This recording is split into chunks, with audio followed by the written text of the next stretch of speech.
heading into Husky Stadium this Saturday to face a team that could very well be college football playoff bound. Oregon State, obviously majorly banged up, now down to starting their third string quarterback. Welcome into Blitz Lad, hashtag Beavers football. Amanda Maynard alongside Nigel Burton, James Dockery, Matt Severson. And we want to hear from you. Make sure to tweet us your questions using the hashtag BeaversFB. As far as the spread goes, I've seen anywhere from 29 to 38.5 points. So needless to say, major underdogs in this one to Washington. If you're Gary Anderson, how do you approach that with your team? Like any other game. I mean, you play to win the game, as Herm Edwards would say. Hello. I mean, there's been way bigger upsets that have happened in the history of college football than if the Oregon State Beavers were to go up and upset the Huskies this weekend. So, obviously, a lot of things have got to bounce your way. And obviously, what Chris Peterson's done up there has been amazing. But that still being said and done, anything is possible. That's why you play the games, and you're still talking 18 to 22-year-olds. So. But do you talk about it, or do you block out the noise? Because I mean, I know that. What kind of noise? Well, again, are you using it as motivation? Yeah, saying, like, hey, they're number 5 and they're really good. Well, people are saying you have no chance. No. I mean, look, if you're listening, I mean, you guys can chime in on that. I mean, if you. you got to use that as a little. I mean, I didn't even know what Bulletin. the spread was until like recently, like how to really talk about spreads. So you know why that works with Doc? Because he knew he was a good player, played in the league, all those good things. When you're a team who's still trying to figure out how good you are, you don't need to tell people, hey, by the way, people think you stink. Because next thing you know, unless you have those wins to give you that confidence, you'll start to actually buy into all that noise. That's true. So you you ignore that. Now, if you're Washington, you start talking about, hey, listen, there's plenty of teams out there who've lost this position because you have to check them. And I don't think you have to check Oregon State. No. And you got bigger problems as a team if you're worrying about what the spread is or what people are saying and not focus on what your job is and what you have to do to win. And you could back me up on this, Doc. I don't think we were underdogs a couple times in my playing career or whatnot, but I never went into a game thinking, hey, we're gonna lose or we don't have a shot. That was never my approach. We expect to walk on the field and win every game. So if that's your thought process, there's bigger problems than what the spread is. Yeah, that's something you leave for the media. That's us. That's for us to do. Because how many times did they pick Oregon State when I played to finish 8th or 9th in the Pac-10 or Pac-12, and we've made it, second, third. I had a chance to win a championship multiple times. So, game by game basis in the Pac-12, you never know.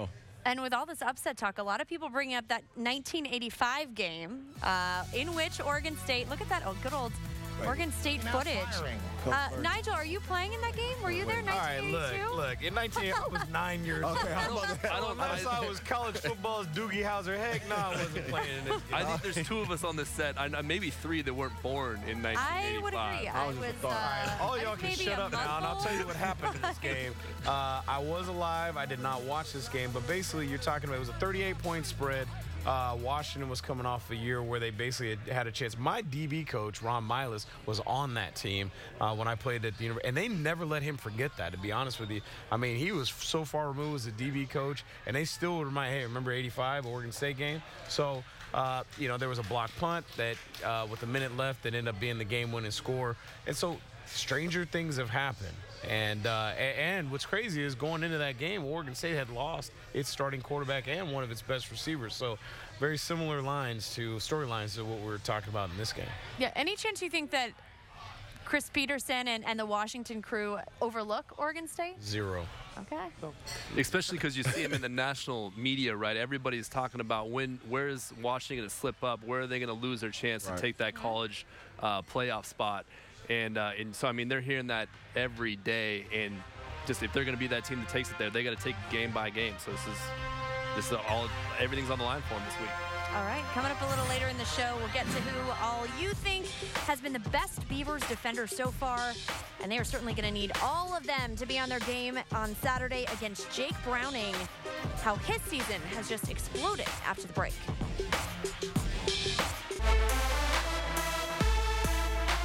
We like Jake a ton. I mean, we just like what he's all about. He's very committed, very focused, very into improving. Jake, he's a natural competitor. That's what I like about him. I mean, he goes out and ready to compete every game. He does not like losing at all. When we got that at quarterback, that's a great thing, he's a quarterback that you want to play for, that you want to play with. He's not going to back down from a challenge. He's not going to back down from nothing. He's a natural-born leader.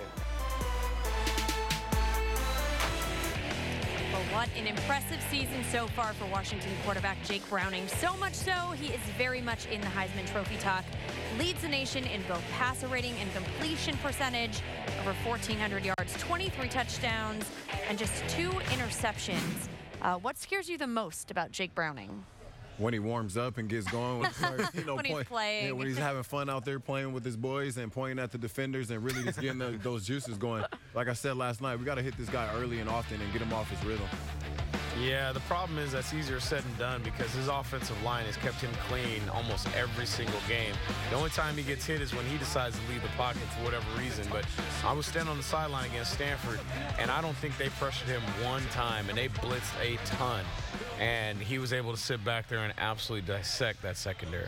Yeah, if he stays clean, you got no chance because he'll pick you apart. And you look at those stats there, 23 touchdowns with 2 interceptions. And another 3 running. Are you kidding me? And another 3 running, right? And 104 for 144 or whatever it was. So the completion part, I mean, that's just off the charts. And, high school is one thing, but I couldn't believe I was watching the game last week, and it showed he had like 152 touchdown passes in high school. I mean, that's like 30 a year. That's unbelievable. So you're definitely going to have to get him outside the pocket and hit 30 a year.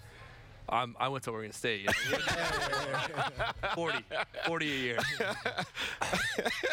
I rounded up or down, one way or the other. What do you attribute the change in him this season to?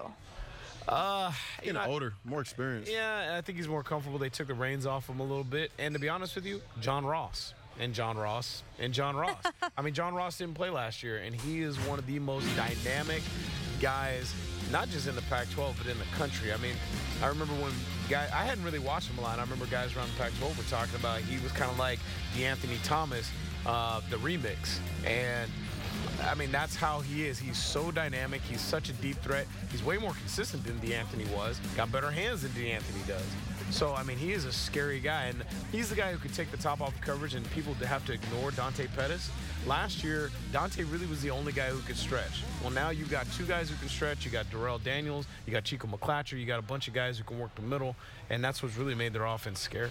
The secondary did a pretty good job against Chad Hansen, obviously against Cal. Doc, how do you think the secondary matches up against some of these receivers? I think we match up well. I would like if, Dwayne could come back because I think in that slot, I think they have more than 3 receivers that are capable. When a team only has 1 guy that we're really worried about, we can handle that. When it's 2 guys, we can handle that. When you start getting to 3 or 4 receivers that are big-time threats, now that causes problems against, defenses and their fourth corners. So I still like our guys, but Washington presents a unique challenge. Yeah, I think the other thing is you always knew where Chad Hansen was going to be. He's always going to be the outside receiver on their right, on our left. That's where we knew Treston Deku was going to have a big day. This is a different animal. John Ross will be all over the place. Right. Pettis will be all over the place. Chico McClatcher will be all over the place. As much as people focus on John Ross, Chico McClatcher actually has a higher average per catch. Pettis is no slouch. And Pettis is out there one-handing people and all that other nonsense. And then you still got to deal with 2 running backs that are, the backup running back's averaging 9 yards a carry. Okay? That's like a mic drop right there. So, it's a lot. Yeah, and let's talk a little bit more about Myles Gaskin, kind of their primary. You like the segue? Yeah, that was good. That was good. He knows how this show flows. Ranking second in the Pac-12 with 599 rushing yards, 5 rushing touchdowns.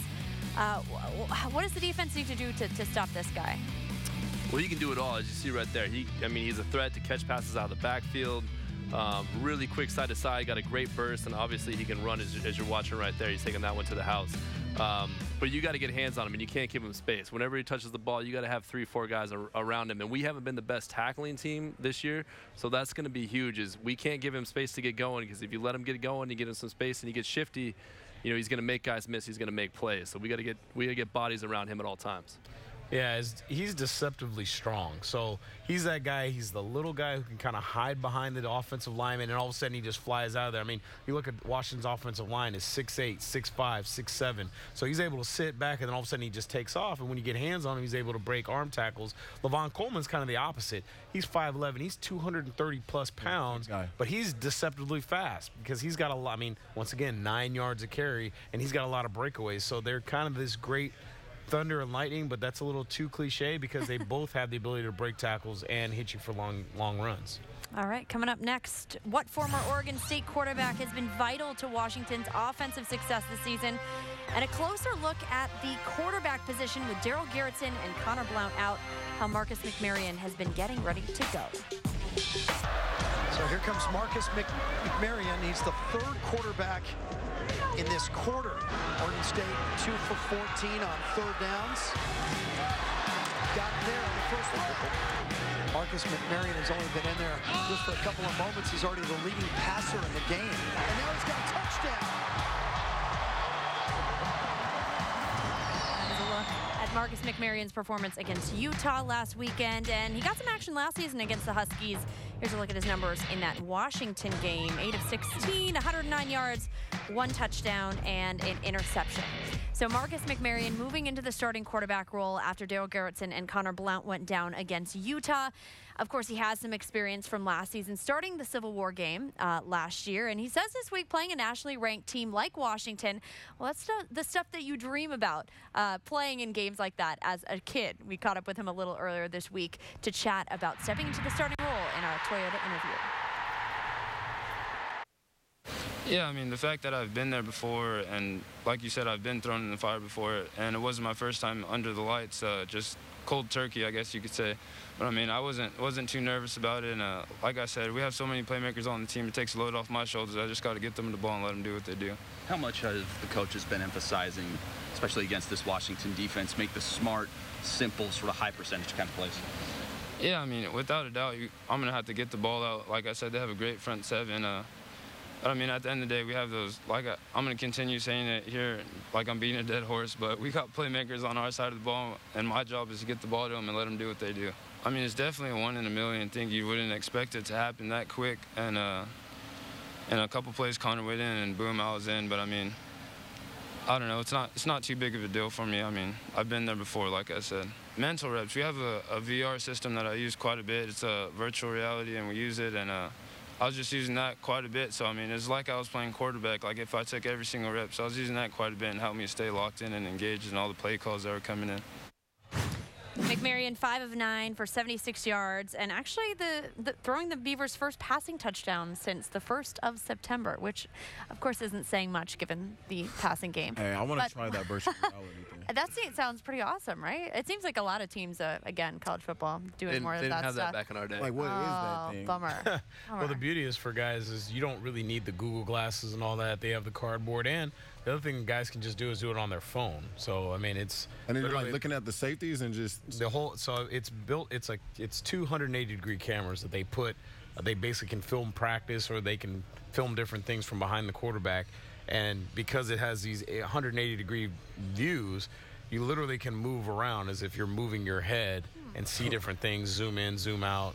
It is... That's crazy, man. Pretty, Kids these days cool. have all the tools. Yeah. What did you notice about him on Saturday? What'd you like? I like how he gets the ball out quick. I think Marcus, just how, he talks, he's kind of a little, he's a slow-mo. He's a, very smooth athlete. I think he's confident. Like you said, he's been there before. He's played on the road in Austin and almost got a win. So I like his confidence.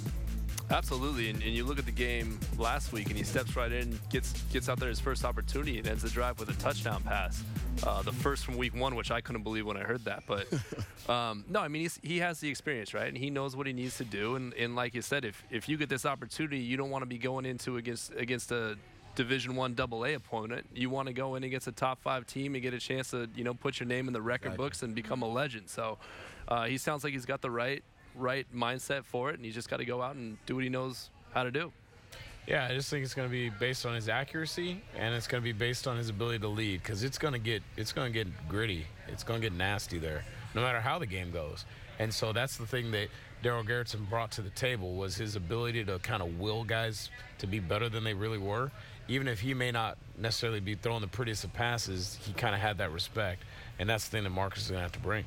Both Mason Moran and Seth Collins getting snaps at the backup spot. So knock on wood, hopefully McMaryion doesn't go down. But if he does, who's the backup? Do you burn that red shirt?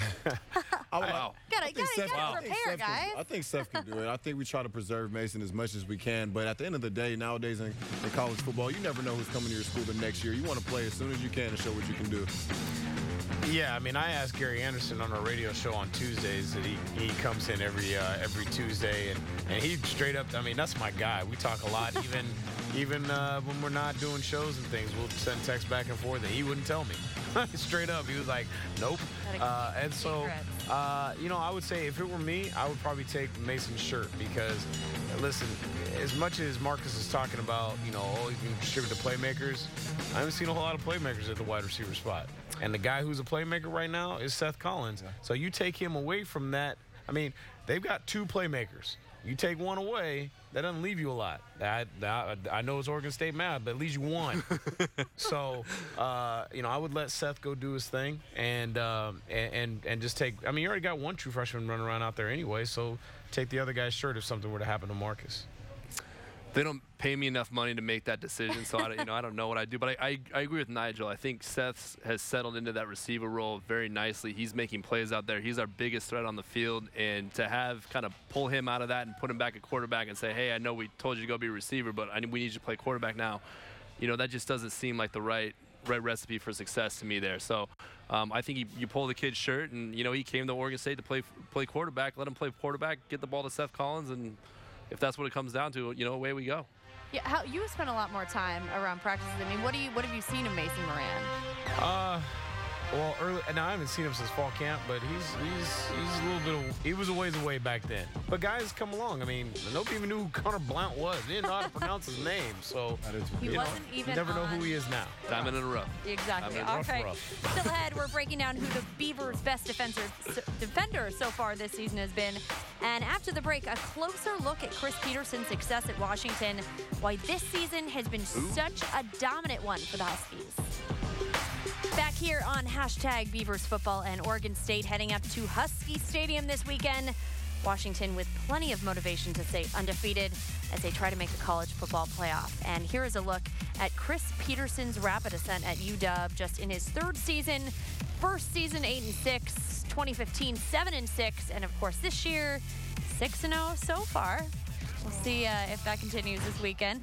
When you look at the situation that Chris Peterson walked into after Steve Sarkisian left, how much talent was already there? I mean, there were 3 first-rounders and an early second. So, I mean, on that defense. Yeah, that defense. Not on the team, just the defense had 3 first-rounders and a second. I've played and coached for a long time. I've never had 1 first-rounder, let alone 3 on one side of the ball. So there was a lot of talent there.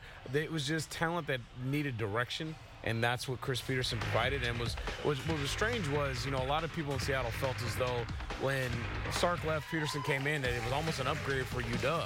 And after that first year, people started to question that because they expected with all that talent, better than an 8-6 season.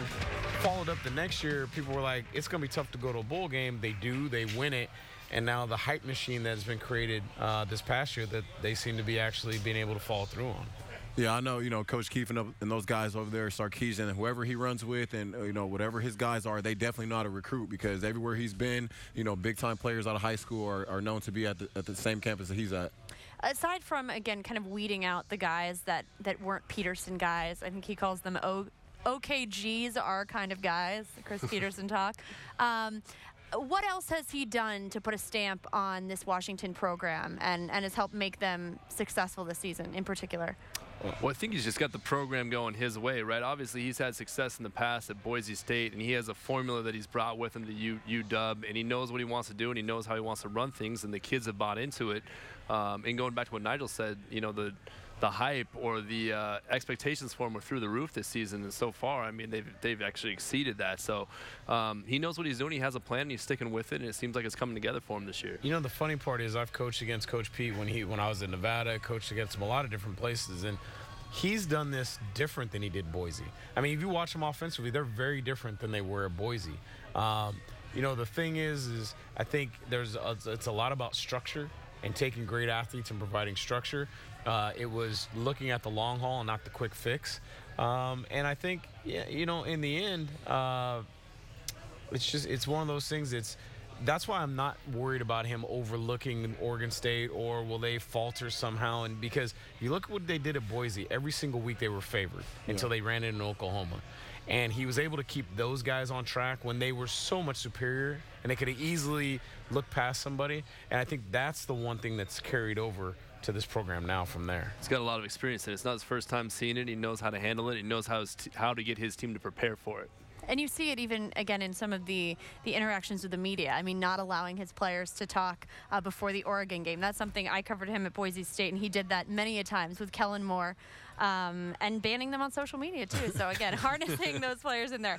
Now, after last season, the coaching staff, the assistant coaches at UW, were all given 2-year contracts. All but offensive coordinator Jonathan Smith, the former Oregon State quarterback. He was only given a 1-year contract extension with a clear message: score more points. We sat down with Mike Parker to get his take on Smith's stamp on Washington. Well, thank you, Amanda. The last time the Beavers played Washington, when the Huskies were a top 10 team, the quarterback for Oregon State was a guy by the name of Jonathan Smith. Now, it was at Reser Stadium. The Huskies came in number 8, but they fell back after losing to Jonathan and the Beavers 49-24 in a memorable upset win for the Beavers in 2001. Jonathan, that was his senior year, and he has since become on a very fast track to, in my opinion, being a head coach in the not-too-distant future. Jonathan has prepped under some great coaches. He played for Mike Riley and Dennis Erickson and coached for both of them. He learned a lot from Robin Pflugrad. He's learned from Bob Gregory. He's learned from Paul Christ when Paul was his coordinator working with him at Oregon State. So Jonathan, now with Chris Peterson, as good of a coach as there is in the country, is learning from one of the best, and I think is going to take all of that assembled knowledge and someday and soon be a head coach at the D1 level. And who knows, maybe 15, 20 years from now, he's back at his alma mater. Yeah, what do you think of the job that Jonathan Smith has done with this offense? As you can see, again, top 3 right now in top scoring offenses this year. I mean, obviously, he's done a great job. I mean, he took a lot of flack last year because he was so slow to bring Jake Browning along. And in hindsight, it was a pretty smart thing to do, because the worst thing you could do is take a young guy who's just trying to learn where to stand and throw too much at him and have him lose confidence. I think he put a lot of the game on Myles Gaskin. He put a lot of it on Washington, the running backs last year in the run game, and let Browning come along. And now, I mean, they've created a monster. Now it doesn't matter what he throws at Jake. Jake's able to eat it up, and that and his opponents. Yeah, I agree with that. I think, you know, when you watch Washington play, it'd probably be hard to game plan for them because they come out in a lot of different formations and a lot of personnel groups. And like Coach says, they have the quarterback that can handle that. So if you know you can trust your quarterback to get them in and out of the huddle and out of the formations and things like that, you know, the world's the limit. I mean, I wish I could do that. What are the pressures that go along with a one-year deal like that? Well, I mean, he can't be any clearer than that. Hey, you get 2 years, you get 2 years, you get 2 years, not you. Put up or shut up. Yeah, Put up so or I shut mean, up. you know, you're sitting there talking to your wife like, hey, look, don't buy too much. You might have to rent. You know, listen, as scary as this team is now, and I know everybody keeps looking forward 5 or 6 weeks, and they're saying, hey, this could be a college football playoff team. Consider the fact that if you look at their well, let's just go offense and defense. They've got 18 to 19 starters returning off of this football team if the guys don't leave early for the draft. So it is becoming beyond scary in Seattle. Now, they brought in Jeff Tedford, former Cal coach, as kind of an offensive mind to utilize. In that sort of role, I mean, what are they getting from him? How is he helping shape this offense? I mean, he helps in game planning. He's not calling plays or anything, but he's that guy who's going to look at the film before the other coaches get a chance to look at it, kind of present it, hey, here's what I see. You guys take it from here. And obviously, it's been a great combination. All right, still ahead, we're talking about the stars of the Huskies secondary, how they can wreak havoc on Oregon State's hope to up their pass game production. But up next, we're giving you the answer to this week's Twitter poll question: who has been the Beavers' best defender? Leidner's pass is broken up, wagged by Devin Chappelle. Oh, Devin Chappelle with the biggest hit of the game, just blowing up Corey Butler-Bird. That big hit was our Flat Tail Brewing Damn Good moment for the week. And we asked you halfway through the season who has been the best defender for the Beavers. You voted.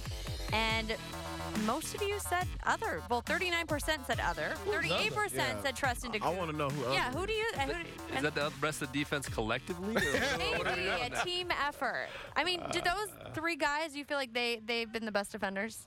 Yeah, without a question. Yeah, who's the other? I'm curious who the other. I mean, maybe Xavier Crawford could be in that category. He's coming along nicely, but that's Unless that's Benny the Beaver, the chainsaw gang. I don't know who that is. Who stands out among that trio? Do you think that there's that Tristan DeCoo maybe has been the best defender, or? I'll say Tristan. Yeah, I mean, in our win against Cal, he obviously stepped up big, shutting down Hogan.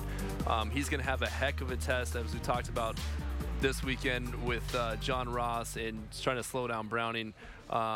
But it seems like he's taken on a lot of responsibility. He's taken on, hey, you got to shut this guy down. He's got that big role for us, and he stepped up and actually played pretty well. And most times, he's had a few penalties here or there. But as Coach Nigel will tell you, being a DB coach, you want to see that because it means he's being physical. He's getting his hands on people. He's making them play his game instead of chasing guys around and trying to play their game. So I like what he's done, and I think he's been our best player so far. Yeah, within reason. Yeah, you Let's can not go too crazy. Yeah, you can pick any one of those guys really for a number of different reasons. Devin has been setting the tone all off season from what I've heard, and then it's carried over to the to the field, and with his physicality out there, really playing physical with the receivers in the Pac-12. And then Bright's running sideline to sideline, playing, making plays in the screen game and the passing game. So all three of those guys are making plays and continuing to grow. Yeah, when I watch Bright, I remember I kind of link him kind of to an old school name, Chaz Scott. It reminds me of Chaz. Chaz was a guy, when he walked in the door, you were like, wow, that's what they're supposed to look like. And you'd see him run, and you'd be like, wow, that's how they're supposed to run. And when they hit, you're like, I'm glad that wasn't me or my son. And so, I mean, that's who he reminds me of. And he's a guy that if he continues to develop, I think you might end up watching him on Sundays. Chaz Scott, that's a blast from the past. I think he was a junior or senior when I was my freshman, sophomore year, and he was fun. He was fun to watch, and he was a freight train, and he seemed to show up quickly when he showed up. So he was fun. So the only remotely close game for Washington has been that overtime win against Arizona. Arizona not even really that good. What do you guys take from that game? What did they do right? Coach Burns is going to get mad, and we had this last night, but, I'm going to talk about Washington Huskies' schedule right now, and I'm going to say that it hasn't been that tough. It hasn't been what everybody tried to make it out to be. Stanford's not even the same team that Stanford's been. So all this proves to me is that I think the Beavers, if it wasn't on the road, like Coach said last night, I think we'd be a lot closer in this discussion. But being that it's in Seattle, that may be a tall tale. But at the same time, I expect the Beavers to put up more of a fight than people are talking. Listen, you know why Stanford isn't the Stanford of the past? Because they went to Seattle and got smacked in the face. That's why. So they're not that different. They just got exposed by a team that was, colossally better than them. That's not even a real word, colossally. I just made it up. That was how bad it was. It was like, what? I don't even know what this is. I'm making up a word, colossally. So, it was that bad. And listen, I know this. When you look at Arizona, you look at Alabama. How about let's go to Alabama. The teams that Alabama's lost to the last couple of years, Ole Miss, you go to Texas A&M and Oklahoma. What kind of systems do they run offensively? The spread system. And they all had mobile quarterbacks because that gives these type of defenses that are that dominant at the line of scrimmage problems because it's not about moving you off the line. It's about getting in the way and taking angles and making you make tackles in space. That's what Arizona did, and they were very successful at it. That's the kind of offense that Oregon State runs. That's why, to say that they can't run the football, this is going to be a blowout, I'm not so sure. The difference is these guys are highly focused, and talent-wise, it's not close right now. And so it's going to take a little bit of time, but scheme-wise, I think this is the kind of scheme that Oregon State runs that could give them problems. All right, more to come here on #Beavers Football. And right now it's time for our standard TV and appliance play breakdown. And we're taking a look at the passing game, or lack thereof, right? Yeah, so what's funny is listening to a lot of people talk about Darryl Garretson and what's wrong with Darryl Garretson, what's wrong with the pass offense. But really, what's wrong with Darryl Garretson? Well, when you actually watch the film, it's sometimes very little of Darryl Garretson. Now here what you have is you've got a man-to-man situation up at the top. The wide receiver's eyes are inside to the football. That's how he doesn't go on a snap count. He watches the football move. Well, the corner initially was impressed and then walked off. Well, initially being impressed, the wide receiver is going to convert this route to a fade, but he doesn't recognize that the corner's walked off. which he should then check to a hitch. Instead, he completely runs a fade. Now, Daryl Garrison's anticipating the hitch. He sees that the corner's walked off. He goes to pump. He's not there, so he has to just throw the ball out of bounds. Everybody in the stands is like, what's wrong with the quarterback? That wasn't on the quarterback. It was miscommunication. Receiver ran the wrong route. Now here, you've got 1, 2, 3 wide receivers into the boundary, but you got the safety who's going to roll down to the field. Now, Doc, does that look right to you at all? Doesn't look right at all, Coach. Anticipate the pressure. Yeah, right? I mean, something's not right. I would be thinking pressure coming from up top. Now, this is a boot play. So the idea is you're going to fake a run to the right, and the quarterback's going to boot on his own to the left. You got a flat route, you got an over route, and a backside post. The problem is you got a safety there to pick up the flat route, and they're going to blitz off the edge with the linebacker. That is no bueno. All right, I know I made up a word last segment, but I think we all know what no bueno means because he's got to get the ball out of his hand quickly. But the problem is the guy to dump to is going to be covered. So what's the result? Sack for the Beavers. Now, that being said, let's go ahead and rewind this. What should have happened? Well, once you recognize the pressure's coming from the top, I would say get out of that play. It's not going to work. How about just a simple bubble screen into the boundary? It's a safe, easy throw. You have the numbers. You actually have more guys to block than they have to cover down. The last thing is, once again, when we finally get everybody on the same page, we finally get the protection we needed, we finally get the accuracy, well, then we got guys getting hit between the numbers and dropping it. 6 drops against Utah. Jordan Villeman, a guy that they have tried to get going, continues to struggle. Those are the things that have been eating up the pass game. It has not all been on the quarterback. And a lot of times people ask me, well, whose fault is it about these checks? It's pretty rare the quarterback at the collegiate level, who's his first year of starting, can make all those checks on his own. That's why a lot of times what you'll see at home is you'll say a hut, and then the whole offense looks to the sideline, because a lot of times the offensive coordinators will take those decisions out of the quarterback's hands and say, look, I'm going to check this thing, forget it. I know we were going to run this, but I'm now seeing pressure. Let's go to this play. And unfortunately, in that situation, the Beavers didn't do that. Feels like I'm back in my meeting room. Feel like I'm 17 again in the meeting room, just taking notes. I like it. And you have to appreciate Gary Anderson's candor this week. He called it just straight up horrible, the passing game. Yeah, I mean, but that's pulling no punches. He's been saying that for the last 2 weeks too. But that's what I'm saying. So everybody puts it on the quarterback, but it's like, whose fault was it that the receiver ran the wrong route? And it was obvious. And you can kind of tell why, but you've got to be able to have that feel. Daryl Garrison does everything the right way, but he has to eat the football. His completion percentage goes down, and it's not on him. So how difficult is it going to be to get a passing game going against this Washington secondary? I mean, they have athletes everywhere. It's going to be very difficult, but we can help with that. We got to try to run the football. That's what we've been doing well the last few weeks. Let's not try to change it just because we're playing the purple and gold team. Let's stick with what we're doing well right now and try to run the ball. And to be completely honest, to kind of channel like the inner Charles Barkley and just tell you how it is, the only way to go is up, right? We can only improve over last week's performance. So, we just got to settle down and make plays. And like Nigel said, when the ball hits you in between the numbers, you got to make that grab and go with it. Yeah, I'm with Doc, man. Unless it's 3rd and 6, I'm not even contemplating throwing the football. It's going to be run, run, run, run, punt. Run, run, run, run, run. And then, the other thing is, though, is you have a guy in Seth Collins, and I go back to what Mike Riley used to always say, is give a receiver a chance. Yep. I would underthrow that football to Seth Collins, let him compete for it. The problem is, you got guys like Kevin King who are 6'3". He's just as big as Seth and just as athletic. So, and Sidney Jones is a first-rounder. So a lot of quick screens, quick into Seth. Give him the ball quick and see what he can that's why I like Paul Lucas in the slot. I really do. I like the matchup there. Then you got to deal with Budda Baker. So run the ball, man. Run the ball. Yeah, talk a little bit more about Budda Baker, because he's been, pretty spectacular. Yeah, when you talk about him, I think this year what jumps off the tape for me was the game against Oregon, just setting the tone, just making a play that's the guy that's obviously playing until the whistle, because he thought the play was over. He changes it, gets some yak after. He just so athletic. He was going to fall on his face and just re-catch his balance. A strong kid. Here's something you didn't even see. So you talk about the Oregon game. Go back to that Stanford game where they exposed Stanford. The very first kickoff, Christian McCaffrey catches the ball, or catches the kick, runs down, and Budda Baker smacked him so hard that Ed hurt in the stands. And it changed everything. It ended Christian McCaffrey's Heisman run because he was hurt. So, he's affected so many games in so many ways. Like Doc says, he jumps off the tape. Like, if you didn't know about him, which we all know about him because he's a lot of hype, he's a big-time player, but if you didn't know about it, he jumps off the tape, and you start watching, and you watch a couple of series, you're like, who is that guy? Who is that guy? And you learn his name pretty quickly because he's all over the field. He makes big hits. He's always around the ball, interceptions, tip balls. He just makes plays, flat out makes plays. And he has a cool name. That is very true. All right, up next, we're giving you our ingredients to victory. Stay with us. So remember to tune in to Game Day Saturday morning, 9 a.m. That will get you ready for the big game against Washington. Of course, we'll wrap things up on Wednesday, Talking Beavers at 7, and Inside the Huddle airs Thursday at 8:30. And of course, this show usually on Fridays, but today on Thursday. And here's some good news for the Beavers. Getting a JC quarterback transfer. Jake Luton announcing via Twitter that he'll be coming to Oregon State next season. He's been playing at Ventura Community College, where in 6 games, he's thrown for over 1,700 yards, 20 touchdowns. He did play at Idaho, but seemed to transfer when they dropped back down to FCS. What is your take on that?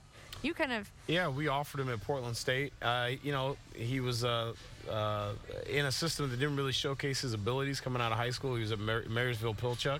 And, we liked him. He ended up going to Idaho and got really beaten out by Scott Linehan's nephew, who's now the offensive coordinator at the Dallas Cowboys, and went to JC and really made the most of his opportunity. Now he's playing at a bigger level. So, obviously, we hope that works out for him.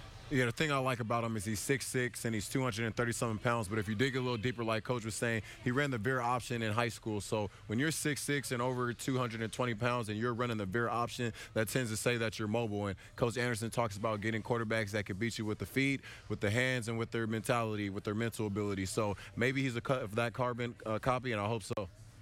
Yeah, I mean, do you feel like he's a good fit for Oregon State? Yeah, I haven't watched him in so long at this point. We were actually kind of joking around like, hey, we need to watch his huddle highlights. But, hey, I trust the coaching staff at Oregon State that they're making the right decision based on who they think can fit. And, I wish him the best. I hope he ends up being another guy that provides a lot of depth or is the answer. All right. And can we please just stop doing the whole, I talked it over with my family and we decided to now. It's like, come on, guys. Everybody said the same thing. And I believe it was a really quick, it sounded like offer when he announced it, within 24 hours Within 24 hours, yeah. So I don't know how much talking. He was like, I saw 3 quarterbacks got hurt. He was like, I'm ready, exactly. There's not a lot of JC guys that go Pac-12. So you get a Pac-12 offer at a place like Oregon State with Gary Anderson as head coach. Sold. Mom and Dad were like, you're on your way. Here's your bags. Get out. You're going to Corvallis. Exactly. Time now for our Papa John's ingredients to victory. Remember, if the Beavers score a touchdown in the game, you win the following Tuesday with Touchdown Tuesday. Just use the promo code Beavers7 for 50% off your online order. All right, Matt, let's start with you. What are your ingredients to victory? 2 ingredients this week. As Nigel's saying, we need to run. What that does for us is it allows us to win the time of possession. We got to take the ball out of Jake Browning's hands. No John Ross, long plays down the field, keep them on the sidelines. So winning the time of possession is going to be huge for us. The other thing going against playing the top 5 team in the nation, we need something big to happen. We need a special team score. We need a defensive score. We need to make a big play other than the offensive touchdown to get the momentum going on our side, shake the Huskies up a little bit and see if we can get them on their heels. All right, Doc. For me, it's pretty simple, and I'm going to break it down for today's terms in football. We got to keep Jake Browning from getting his swag going. We can't let that guy get around early in the game, throwing touchdown passes, pointing his fingers, striking up the band, getting his guys excited. We can't have that happen in Seattle. It gets loud. The TV will start shaking. It'll get ugly. So, D-line, get out to the quarterback, affect his mentality. Yeah, I mean, look, you're playing a team that is the only team in America that is top 10 in the country in offense efficiency, defensive efficiency, and special teams efficiency. So it's really a 3-headed monster. But first, I think it starts with stopping the run as always, run the ball like we already talked about, and then with this team, they scare you because they're able to hit that deep ball to Pettis and hit that deep ball to John Ross. That's what really gets their offense going. That's going to be critical for Xavier Crawford and for Treston Deku to take care of that. And then I think you got to do everything you can to hang in a special teams game. I see you, Coach. We're sending you out on this. You know what, Kyle? I can't wait to find some of those old videos of our producer, Kyle. I'm going to call your mama, man. I'm going to call your mama. Thanks so much for joining us. Have a great night.